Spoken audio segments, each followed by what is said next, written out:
Nancy Cordes jumped on a plane to New Hampshire overnight, where primary voters will head to the ballot next week. Nancy, Hillary had the money. She had the organization on the ground. She had the Clinton machinery behind her, but she really only narrowly avoided defeat. I'm wondering how the campaign is spinning the results today.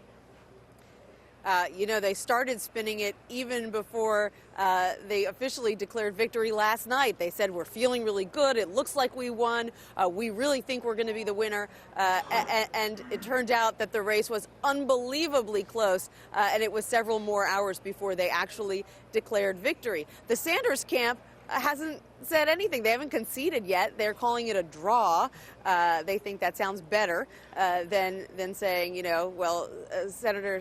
Secretary Clinton narrowly defeated us. So they're going with that for right now. And I was flying with Senator Sanders on his plane last night. When we landed, he told us that he's going to have to look at the numbers very closely before he decides what to do next. Does he concede? Does he contest the results? Does he just, say, okay, it's a draw.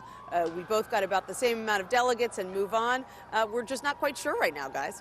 But Nancy, regardless of that, isn't that just a huge win for the Sanders campaign?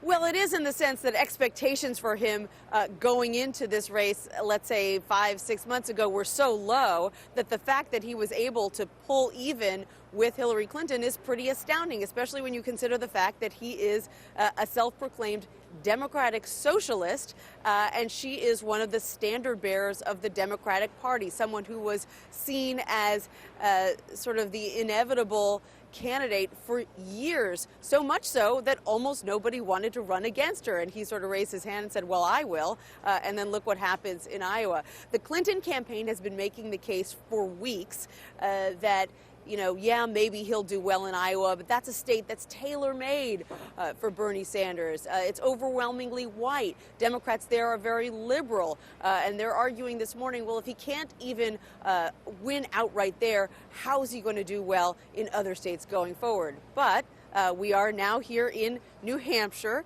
where he is ahead by 15 to 20 points in the polls. Yes, part of that is because he is from neighboring Vermont. They know him pretty well here. But also, New Hampshire is overwhelmingly white. It's liberal. There are lots of liberal Democrats all across the country. So he says that he's going to do well here and in other states going forward. So then what is Hillary Clinton and her group saying about their strategy in New Hampshire? I know they're already downplaying expectations, but I'm sure they want to, make a good show of it.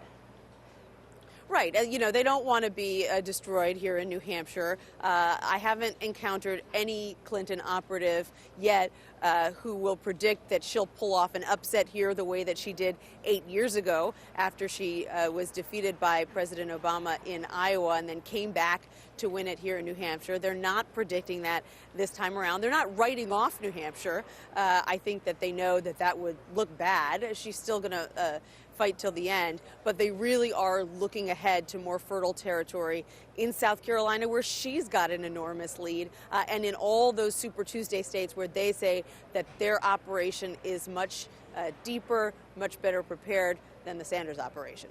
And how does that break down? Does his organization pale in comparison to hers after New Hampshire, let's say in South Carolina and Nevada?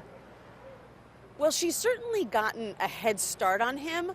There's no question. And there's also no question that he poured a lot of his operational mojo into Iowa because he knew he had to make a really strong showing there. But what Sanders has going for him is enthusiastic volunteers. I witnessed it firsthand in Sanders' headquarters in Des Moines. They are fired up. They are young people. They're very energetic. They're excited to be part of a campaign, in many cases for the first time.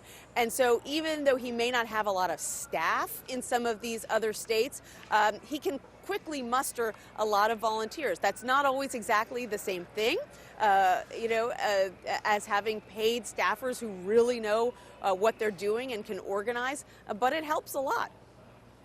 Nancy Cordes in New Hampshire. Thanks a lot, Nancy. You're welcome.